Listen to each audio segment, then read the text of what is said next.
Hi, everybody, and welcome to the Jim and Sam Town Square. I'm Scott King. Jim and Sam fans know me from the Forbes articles, and I'm joined, as always, by multi-Emmy Award-winning TV producer Chris Cangilla. In this episode, we're recapping Week 3 of August 2023. Chris, a lot happened. We had more guests this week. We found out, I think, way more than we knew we would with Ian. We'll touch on that a little bit. Jim's plane trips are a little out of control, I feel like. And, I guess let's start with that. Dive it in here. And I know you have a personal anecdote about flying and how strange and gross that can be. But Jim found out the hard way that there might have been something that happened with his seat on a flight. Why don't you shed some light on that? Yeah, he said most of his trip to Albuquerque was pretty good, but I think he had to leave from Dallas back to New York. He had to connect through Dallas to go to Albuquerque on the trip out there and on the trip back. And there was a little bit of a delay for him getting on the plane. And once he got into his first class seat, I think he was 1A. Yes, he was. Seat was a little weird. Yeah, and he has a very sensitive nose, and he kind of smelled what could be throw up, vomit. Turns out that he was right, and someone did get sick in his seat right before the reason for the delay, and ruined some of his things. You remember what got ruined? I do, and it always sticks in my mind when he mentions the fanny pack. I think he first started seeing Joe Rogan had fanny packs and was selling them on his podcast, and Jim is a fanny pack guy, and also the very precious neck pillow. Yes. Yeah. Those were ruined, and of course the rest of his flight was ruined with the smells. And when you pay for a first class ticket, I think you deserve a little bit better. And he said I would even been okay if they would have just bumped me to another flight. I don't know if he's really honest about that, but yeah, I mean that's just a horrible way to fly home. So he's getting on that order, and of course in Jimmy fashion, he's going to be sending them a nice letter, right? Yes, and this time it's not about predictable corporate rigidity. It is about the vomit. And he also said that he would have been happy if they just told him, like when he got on or after he sat down, that, hey, just so you know, this happened. Which I think then you're thinking the whole time, you're smelling it the whole time too. I don't know if that would have helped. But yes, they are getting another Jimmy letter, which one of many I think Jimmy's going to be composing this week. Yeah. I think we're going to a certain one to maybe his apartment building. I think we're going to dive into a little more, but you can just imagine they're going to read. He's going to have it printed out for everybody to dissect in the studio. There's nothing like a good corporate Jimmy letter. Speaking of traveling, move it along here.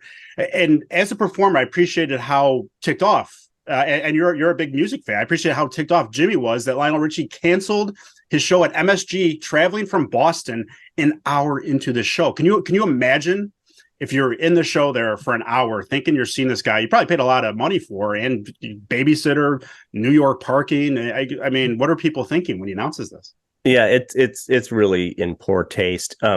Jim is one we know that travels early for that reason alone. He doesn't miss gigs. If he can help it, he will not cancel or move a gig. And the only thing that they thought maybe could have happened is if he was in the air already on the plane and sent his tweet out, Lionel Richie, that is, that he could do the cancel because they couldn't land in New York. That could happen. Right. I've picked up my son from traveling, and I'm at the airport. I can see on the map that he's at the airport. The plane is getting ready to land there. And if the weather's bad, they divert him, and they diverted him from, coming in from New York to Chicago all the way down to Indianapolis. So it happened. So maybe that's what happened to Lionel coming in from Boston to New York. But, it's funny. Jim even has such concern about traveling, right? And the days that he isn't traveling, he's still paying attention to the weather. He'll look up in the clouds and, that'd be a lot of turbulence up there for people, or, God, it's going to be hard traveling. It's like, Sam's like, you're not even traveling today.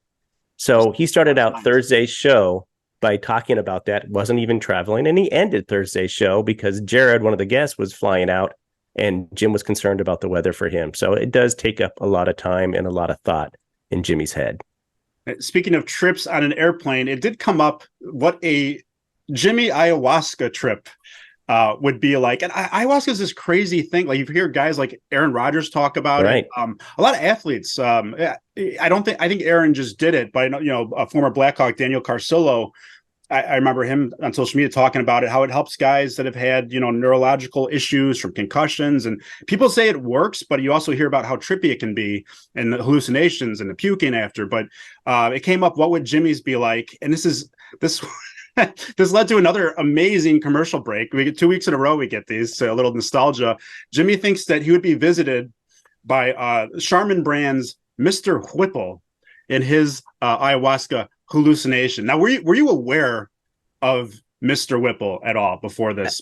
Absolutely. I'm a man of a certain age as well. And when you're in the grocery store buying Charmin, you're not allowed to squeeze the Charmin, even though it's so super soft when you need to use it.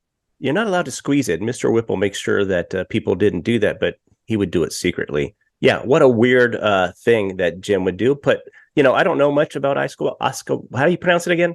Ayahuasca. I've heard a lot of people talk about it. Stern, before I was in on O&A, Stern used to talk about it all the time. I've just heard a lot of people talk about it. It's a Native American thing, right? Is it? Yes, I believe so. I forgot where you have to go exactly, but yeah, I think it is. And I'm not sure if it's acid, whatever it is. But it's a weird trip for him. And then Jim is, in talking about Mr. Whipple, it's like, and then he leads to other, of course, we get into other commercials and stuff. And how about the guy that, would be a tough guy and say, you can knock off this battery off my shoulder. He goes, that's John Connors. John Connors is the guy from T2, the Terminator, the whole Sarah Connor. Yeah, Sarah Connor's son. So that's John Connors. And I'm screaming. I'm one of those guys in my car screaming at the radio. That guy's name is Robert Conrad. And he was a tough guy in the 70s TV show. He was in that TV show, Baba Black Sheep. If you remember that one, it's about World War II and the Asian theater and them fighting and flying Corsairs. Those are the cool planes. But anyway, Jim thought it was John Connors. And then I thought, who did Jimmy really think it was? And I think he meant The Rifleman, another 70s TV show, maybe in the 60s. That guy's name was Chuck Connors, and he was a tough guy. So Chuck Connors was a rifleman. John Connors was in Terminator, and Robert Conrad was in the commercial that Jimmy was talking about. So there you go. You gotta hit that hotline right away next time. They need you. You need to call Jimmy out on that Nostalgia TV. Yeah, it's funny because they're also talking to a lot of people about podcasting, and I wanted to call in, but because of my commute, I'm usually listening to it on delay, and I just wish I would be listening live. So I got to start listening live. You're right.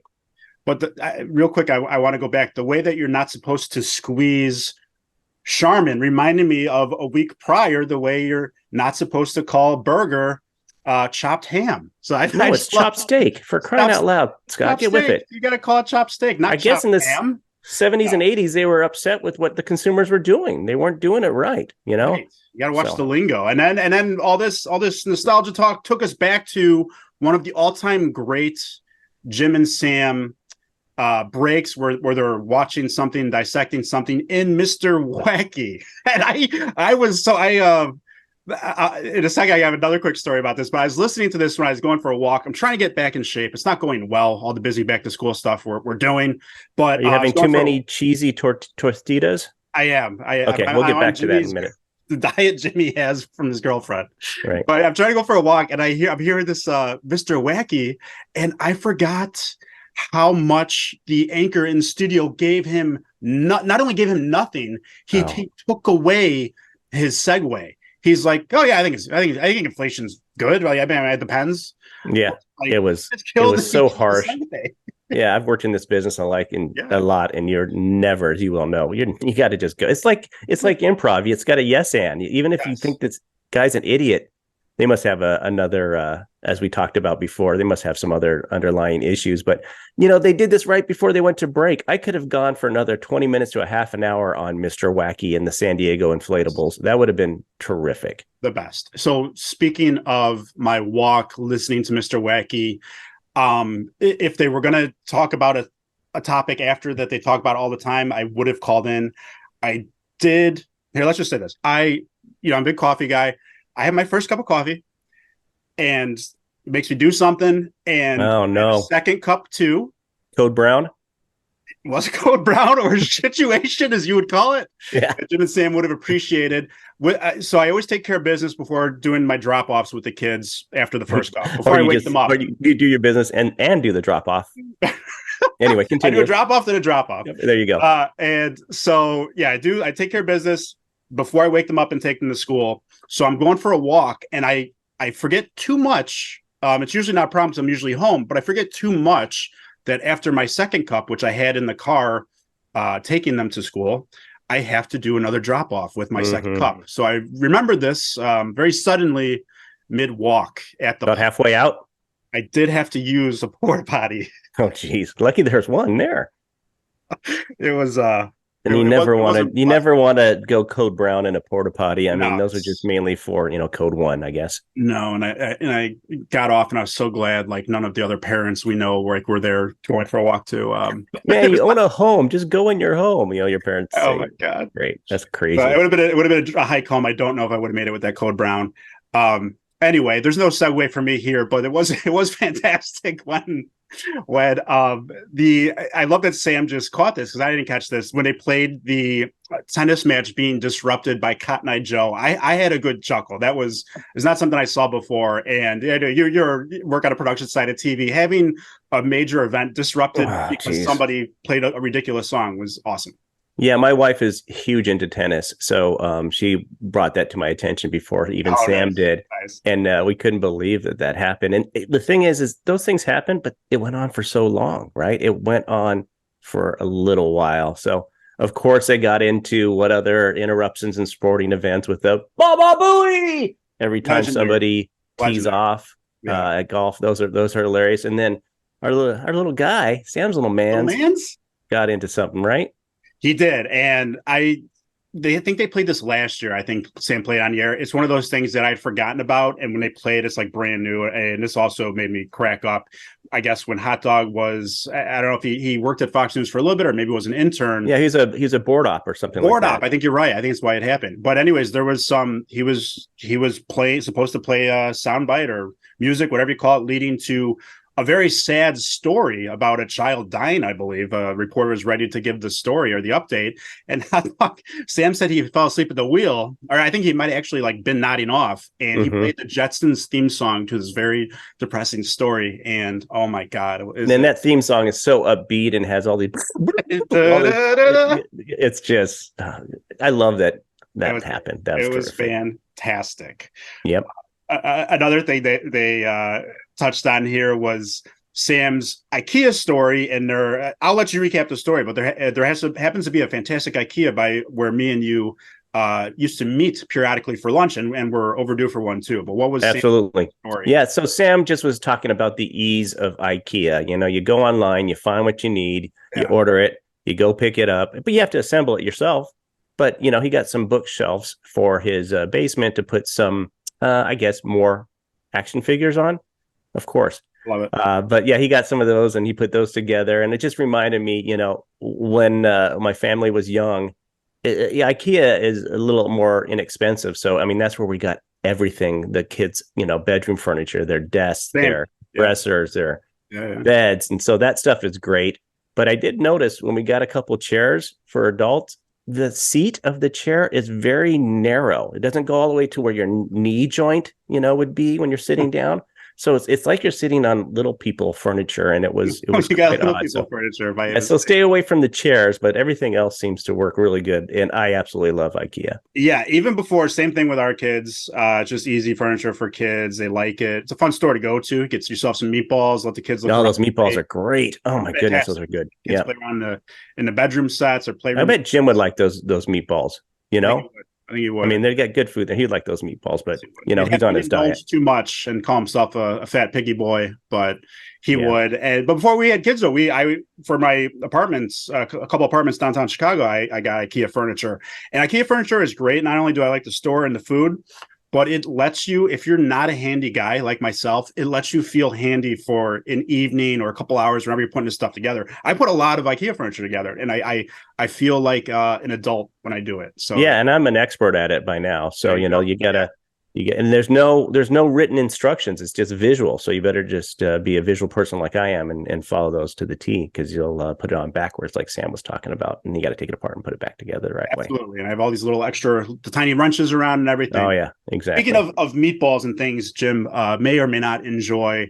You did mention the cheesy Tostitos his girlfriend has been making him, and this is where you feel for Jim, because he knows he's compulsive, he knows he's an addict, and he's done such a good job of staying away decades now from the serious stuff that first kind of made him an addict. But now with his diet stuff, he's really trying.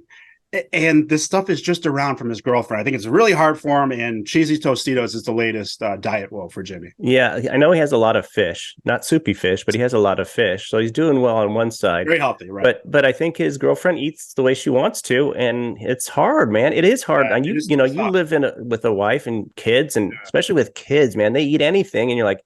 My problem when I was getting heavy is I was always finishing my kids' meals. They wouldn't finish their fries or whatever. I'm like, yeah, I'll give them to me because I paid for them, right? Totally. So give them to me. Reason. Yeah, exactly. So yeah, he's struggling, but I like to hear the stories anyway. Absolutely. And speaking of more, I guess apartment woes, things that are happening in apartments. We have Troy was looking. I think he did secure a place in New York. Is that correct? Yeah, he's been very active on Instagram, and I've been following his apartment woes. Great Instagram follow, Troy Clark. Yeah, Troy is great, and he was searching and just showing how expensive, Manhattan apartments are. My son lives in Brooklyn. I'm not sure if it's the same. I'd imagine it's pretty close, but he just shows how expensive it is. And I think a broker, you have to use one, and it takes like 10% of your first year's lease, and that's just incredible. So he's like, you could get an apartment for $3,000, $4,000 a month, and then have to pay $5,000-$6,000 on top of that. It's unbelievable. But he did secure one. Now, the best thing about what we got going on in here in Chicago, and we both now live in the suburbs, but in Chicago apartments, there's no brokers. I remember when I first moved here in 97, I had a studio and a high rise, and it was $1,000, maybe $1,200, and no brokerage fee, and it was great. I walked to work. And then my wife and I, when we first got married, had a second floor of a 3-flat. We had the whole floor, 3 bedrooms, and that was $1,000. So Chicago does have a little bit better rent. Now, getting back to that being 20 some years ago, I'm not sure what it is now, but at least you don't have the brokerage fee. Did you live in the city? Yeah, 3 places. I remember my wife, when she first moved to the city after grad school, her studio. So this is like 12 years ago. Okay. It was like $1,000 for a studio in the Gold Coast, a nice area. So yeah, some of that didn't change too much. Depends on the neighborhood, but it's not cheap. I live with buddies a couple times, and that adds.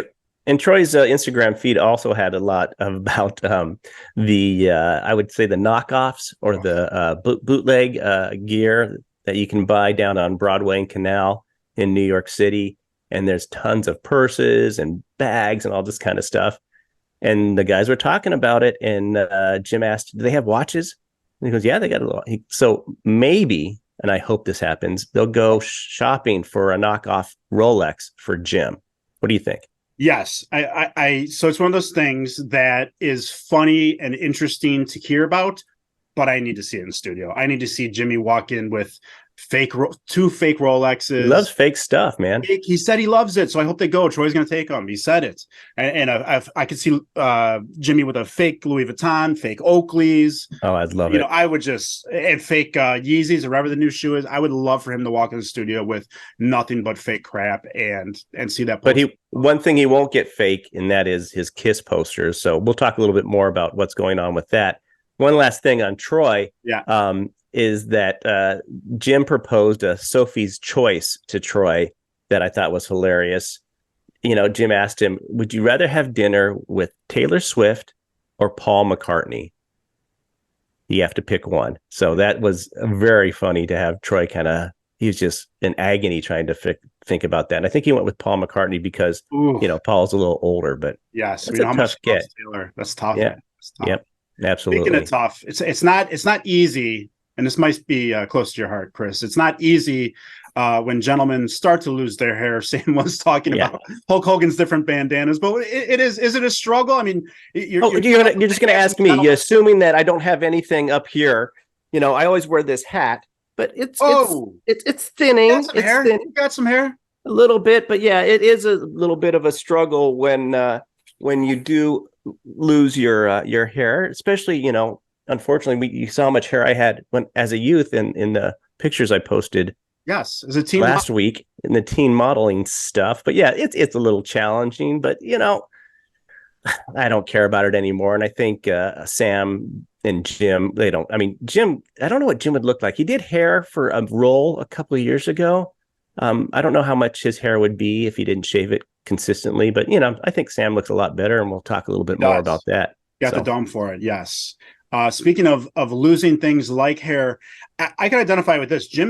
There was a couple of stories that they touched on about fires and losing your possessions and collections. Jim is scared of something happening to collectibles. He's got them all over his apartment, storage locker at the apartment building, multiple storage lockers, I believe. And this terrifies me too. My comic book collection, I'm very worried about some sports things I have signed. I'm very worried about. You can see some of the stuff in my background. I'm worried about something happening in my collectibles. It is a fear when you collect, and there's sometimes value and stuff. Yeah, I don't do a lot of collectibles, but I do have some guitars that are worth, some money that I have to worry about with flooding and that kind of stuff. Right. But yeah, I even moved a couple of them from the basement to the upstairs and put them somewhere in the closet because I just, I'm more worried about the flood, fire stuff. I always feel like if the fire, you might be able to get to it quicker, but seeing what the horrible things that happened in Maui didn't seem like you have an opportunity to get to stuff. So yeah, we'll see. No. All you can do is put it in the safest spot possible. Speaking of guitars, Travis, you gotta give him credit. He stumbled on a fantastic Twitter account. How did they even start looking at Rockstar? It's incredible, and I'm nicknaming this segment "Packing a Punch" because Jim was just on his Kiss sites and was on a Facebook group and looking through Kiss pictures. And there's a Peter Criss photo that Jim came across. And Peter was packing a punch, if you know what that means. And Jim was in awe, forgot about everything else and was just in awe about his bulge, if you will. And led to them finding out that there's a Twitter account that they rate rock stars packing the punch. And it's called Rockin' Balls. And they found it. They followed it. They put that picture that they eventually found thanks to Travis doing a little digging. Just a little sidebar on that. Jim thought it was at a gas station because Peter Criss was standing next to a car. And they couldn't find the photo at all because they kept on searching gas station, Peter Criss, blah, blah, blah.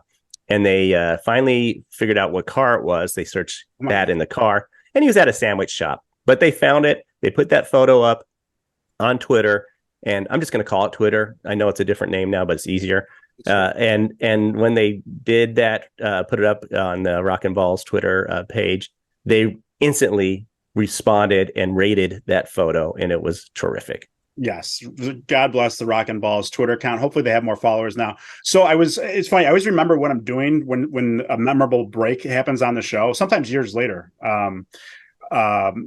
And I was parked outside of Starbucks. And while they were talking about this and the Kiss posters, I found and I sent you the picture. I found one of the Facebook groups that Jimmy frequents for the Kiss posters. And it just took me to scroll to maybe 2.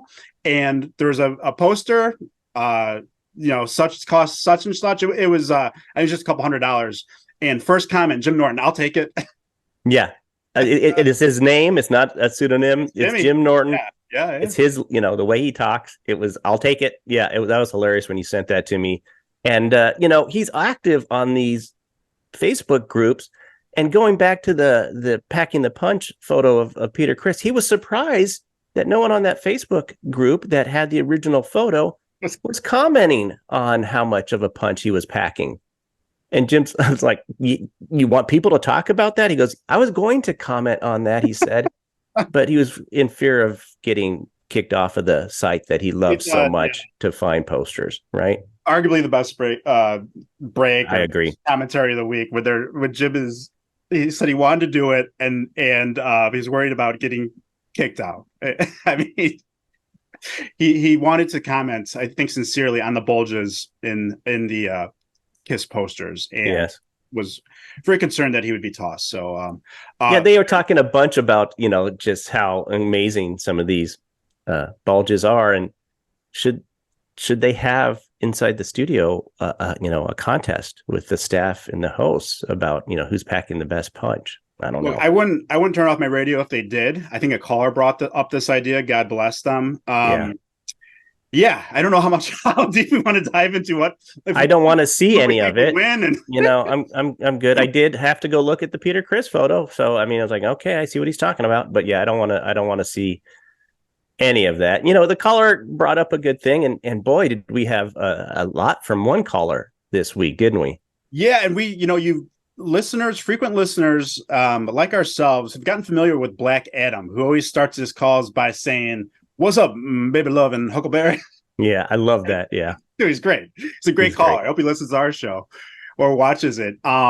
And yeah, he is fantastic. I think he called in at least twice this week, maybe more, right? It was maybe 3 times. I think he called in twice, maybe 3, but he called in about the bald talk. Bald talk. I think he got that kicked off. We might see him coordinate or collaborate on a Disney trip with Travis, where Travis has been kind enough a couple times to give me pointers. Yeah, to bug him too much, and he's a Disney guy, so that's great. Yeah, I thought of you when he's talking to me. Adam was asking for some help with planning out Disney, and Travis was more than eager to plan that out for him. And I know he did that same kindness to you. Yep. And has helped you out, and then it's like and then I think Jim or somebody said, "Would you go with Adam to Disney?" He goes, "Yeah, sure." I think Travis would go with pretty much anyone. I think so. I think he gets a lot of. That's why I try not to bug him too much. I think he gets a lot because we know his DMs are open. I think he gets a lot of requests and asks for help and probably Disney meetups. So it's when he nods at you, it's a big deal. It's Mr. Disney. With his DMs being open, I think people should kind of inundate him with requests to be on the town square here. Yes. And why hasn't he done that yet? We do want him here, trying to give him a break from begging him to come on. But it maybe if Jim and Sam fans did pester him, that would help. And we know Travis's favorite baseball team is the Orioles, and they had a broadcaster situation where the guy and like it was pointed out that there was a graphic ready to go. There were stats when he pointed out that they had trouble against a certain team years ago, and now the Orioles are very good, and they suspended the guy. And I can sense the disappointment in the studio from the guys that now Kevin Brown's his name, puts out a statement saying, I get along so well with management, and everyone's making a big deal out of it. And I was also disappointed, like knowing a lot of broadcasters and seeing them get the short end of the stick sometimes. It would have been nice to say, hey, thanks for all the support, or he doesn't have to, shake his fist at the management or the owners because he's still going to work for the team. But there could have been some acknowledgement of support. I mean, I think he did. He should have nodded to. Yeah. I know why he's doing it. We both know he's just trying to keep his job. And then, keep the boss happy. Right? Everybody was like, "Well, you could have the pick of the litter of jobs." Well, there maybe not be any broadcasting, baseball, play-by-play announcer jobs out there. So he's just trying to maintain. But he should have given a nod to all the support and appreciation there. I think that that was a misstep on his part. Absolutely. Now, getting back to Jimmy and letters that we mentioned earlier, he is, I guess there's been so much going on in the show that we've been breaking down, I feel like, Chris, that we haven't heard about apartment woes in a while. And that has been some of the best stuff like over the years ever. So there's going to be a terse, I believe that might have been your terminology, which I love. A terse. No, letter. I think they brought it up. It was a terse. Oh, okay. Yeah, I think it's great. We know how it gets. Terse letter. And Jimmy took 33 pictures to send and to illustrate the issues. Not one picture, not 2 pictures, but 33 pictures. And he's having help. So we could surmise that that's legal help in some capacity, drafting, our guests, or mine at least, and drafting this letter. So what did you get a sense of? Is it just the same leaky windows that they refused? Yeah, I think that just the way it was fixed wasn't fixed properly, and he's going after that. But that wasn't the only letter or email that they received in that household, because Jim's girlfriend got a secret scoop, a letter that she wasn't supposed to get from the building and it talked about replacing units. And she was concerned, and she told Jim, I got this letter, email. Yeah, it just shouldn't have been sent to us. It was about the AC units that they're replacing, and everybody that lives there got the same email. So I don't think she was special. She's special to Jim, but maybe not special in the eyes of the building that they got that stuff. So perhaps now she knows what a BCC is. Yes. Like maybe not in Jim's terminology, but in email, secretly drawn to an email there. So I didn't get a chance to check this out now. I don't even know. I mean, I'm so busy and we're trying to figure out our cable and stuff. I don't know how you even check out something on Vice, but the Dark Side of 2000s series is something I want to check out. There's a lot of O&A stuff in there. It sounded like Sam watched it. And it also sounded like Jim kind of came up looking like roses in the midst of, all the O&A turmoil. Yeah, I did see some of the stuff from a great Twitter follow, the Jim and Sam Dank memes. Is that right? Yeah, you got it. Dank memes. Yeah, they're order of our great. show. We appreciate it. Yeah, absolutely. And they had some good stuff there. So I saw a little bit of it, but yeah, it talks about the voyeur bus and homeless shopping spree, which we talked about, ad nauseum before on Opie and Anthony. I know we're running out of time here a little bit, but just they got there a little bit from talking about terrestrial radio versus satellite radio, and terrestrial radio only works with maybe sports and conservative politics, but that old 90s shock jock radio stuff was kind of interesting to relive. It's just it was just a different time, right? Yeah, and it was the end of an era after it, as we saw kind of everything fall apart. But oh my God, like great radio, and I still go down the wormholes on YouTube. Just incredible radio. I do want to check that out real quick here because we want to get to our best guest in line of the week, as we always do at the end. Going back over, we talked a lot about Jimmy and his apartment stuff, but real quick, not only is he frequenting Facebook groups, trying to buy and probably buying Kiss posters still after he said he wouldn't anymore 2 weeks ago. He has 8 posters on the way, the guy's discovered, from eBay. I know how those eBay purchases can be. So he's still very active. And he pointed out that, with all these posters, there is an arrangement with his girlfriend and he gets the walls and she can pick the furniture, which I think that works in his favor. Who cares about furniture? And we also heard, this could be a great segment coming up in a week or two here, that she wants to clean out the storage lockers. And I think it sounds like he's not completely closed off to that idea. And the staff wants video of it, obviously, for us, the listeners. And I think that might happen. I think it should happen, and please let that happen, because it's going to be fun. Yeah, he's getting a lot of stuff from eBay, and I think he was looking at magazine centerfolds, as Travis put it. Travis, he was hilarious. Centerfolds of Kiss members in a magazine, like a Playboy. It's weird, and a huge Subway poster. So yeah, it's crazy. And Jim brought up something that he wished he had in one of those storage lockers that he doesn't have anymore. Is his Black History Month award from 1993. Jimmy won a Black History Month award for a performance in 1993. Gosh, it was funny to hear about that. He did the performance with his shirt off. It was crazy. Such a tease, though. Like, what is I don't know the award? What was his material? Why is he taking his shirt off? Why did a white guy win a Black History Month award? Like, I need this whole entire story. He needs to dive deeper into it. It sounds amazing. A good buddy of the show, and certainly someone we've heard about how he kind of launched not only Jim Norton's career, but Florentine as well. Andrew Dice Clay. Very cool to see that he just opened for Guns N' Roses at Giant Stadium. He played the clip. He's doing all his old jokes, and by the end of his kind of nursery rhymes he does, the whole crowd at Giant Stadium was chanting along with him. So that was awesome to hear, I thought. Yeah, except if you brought your kid to the show, but right, which some people save that do for later. Shows now. Exactly.